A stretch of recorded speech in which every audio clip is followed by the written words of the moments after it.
రైటిక నిర్మల్ జిల్లాలో పెద్ద పులి కలకలం రేపుతోంది. ఇటీవల పెద్ద పులి దాడిలో ఎద్దు మృతి చెందింది.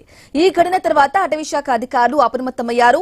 దస్తూరాబాద్ మండలంలో అకొండపేట గ్రామ శివారులోని అటవీ ప్రాంతంలో సంచరిస్తోందని తెలిపారు. ఒంటరిగా అటవీ ప్రాంతంలోకి వెళ్లకూడదని ప్రజలను హెచ్చరించారు.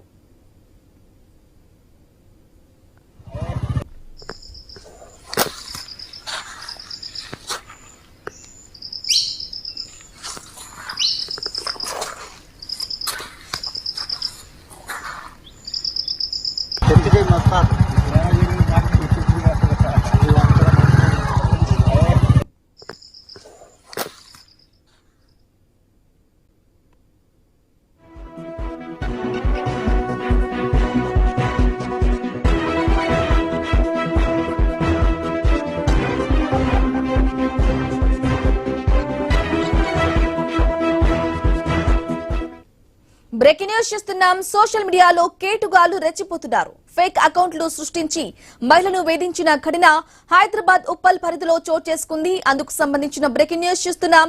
తన పేరుతో సోషల్ మీడియా అకౌంట్ ఓపెన్ చేసి అసభ్యకర కంటెంట్ పెడుతున్నారని పోలీసులను ఆశ్రయించారు బాధితురాలు. ఇక కొర్రెములకు చెందిన భవానీ సోషల్ మీడియా ఇన్ఫ్లుయెన్సర్ గా చేస్తుంది.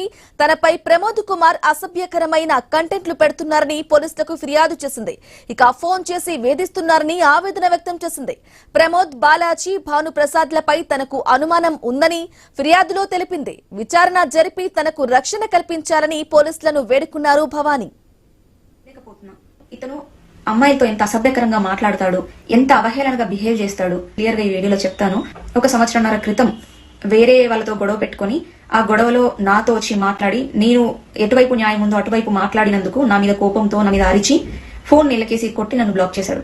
అదంతా జరిగిన సంవత్సరం తర్వాత ఒక 3 నుంచి 4 నెలల క్రితము ఇతని మీద ఒక ట్రోల్ వీడియో వచ్చింది. ఆ ట్రోల్ వీడియోని నేనే చేపించానని నా మీద ఒక అలిగేషన్ వేసి ఇతని అనుచరులు కొంతమంది ఉంటే వాళ్ళని రెచ్చగొట్టి గ్రూప్స్ లలో నా గురించి చెడ్డగా మాట్లాడుతూ అసభ్యకరమైన పదజాలాన్ని వాడుతూ నాకెవరైనా సపోర్ట్ చేస్తే వాళ్ళనే తిడుతూ నా పేరు ఎక్కడైనా తీస్తే పేరు వాడినందుకు నన్నే తిడుతున్నారని చెప్పి నేను కేసు ఫైల్ చేసి బొక్కలు దోస్తానని భయంతో పేరు వాడకుండా అసభ్యకరమైన పదజాలం, చెప్పలేని పదజాలాన్ని వాడుతూ మీ అక్క అలా, మీ అక్క ఇలా అంటూ బూతులు తిడుతూ మెంటల్ టార్చర్ చేశారు. ఆ మెంటల్ టార్చర్ కి నేను వారంలో 3 నుంచి 4 కిలోల వెయిట్ లాస్ అయ్యాను. హెల్త్ డ్యామేజ్ అయ్యి ఇప్పటికి కూడా నేను రికవర్ అవ్వలేకపోతున్నా. ట్రోల్స్ నేను చేపించలేదు, నాకు అవసరం లేదని అతనికి చెప్పాను.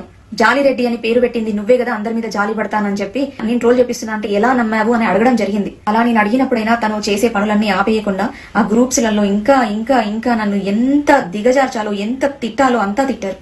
ఇవే కాకుండా క్రిస్టియన్ పేజెస్ దగ్గరికి వెళ్లి క్రిస్టియన్ అమ్మాయిల్ని నేను ట్రోల్ చేపిస్తున్నానని వాళ్ళ దగ్గర నా గురించి నెగిటివ్ గా పోర్ట్రే చేసి నా మీద వీడియో పెట్టేలాగా చేశారు. పన్నీ చేసిన తర్వాత నా మీద ఒక పేజ్ క్రియేట్ చేసి ఆ పేజ్ లో అసభ్యకరమైన పదజాలాన్ని వాడుతూ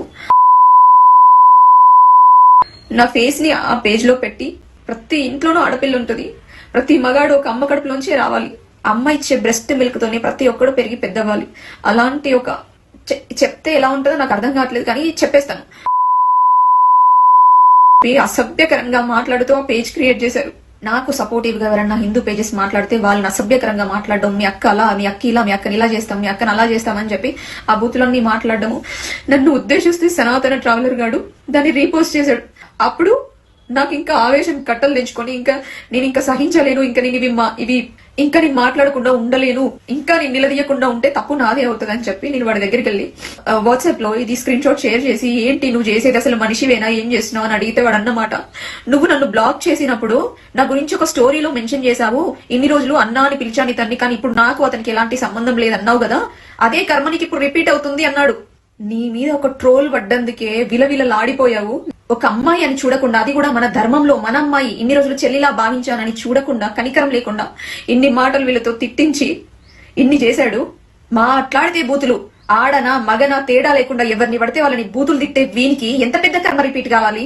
అన్ని చేసినా సరే ఈ 3 months నేను కామ్ గా కూల్ గా ఉన్నానంటే, ఇన్ని చేసినా సరే, నేను మెంటల్ గా ఇంత టార్చర్ అనుభవిస్తున్నా సరే నేను కామ్ గానే ఉన్నాను. ఎక్కడ బయటకు వచ్చి వీడి గురించి నేను చెప్పలేదు, ఎందుకంటే మన ధర్మంలోని వాడు కదా, చెప్తే అందరూ ఇలాంటి వాళ్ళే అనుకుంటారేమో, మంచి వాళ్ళకి కూడా చెడ్డ పేరు వస్తుందేమో అని చెప్పి నేను కామ్ గా ఉంటే వీడు నన్ను డిఫేమ్ చేయడం స్టార్ట్ చేశాడు. అంటే చేసిన అటాక్స్, చేసిన మెంటల్ టెన్షన్ ఇదంతా సరిపోలేదు, ఇంకా నా గురించి చెడ్డగా ప్రచారం చేయడం స్టార్ట్ చేశాడు. నాకేమనిపించిందో తెలుసా, ఇది మీకు తప్పుగా అనిపించినా సరే నేను అసలు ఎందుకు సనాతన ధర్మం గురించి పోరాడాలి, అసలు నాకేం అవసరం, ఇంత మెంటల్ ట్రోమాకి నేను ఎందుకు గురి కావాలి అన్న ఆలోచన వచ్చింది.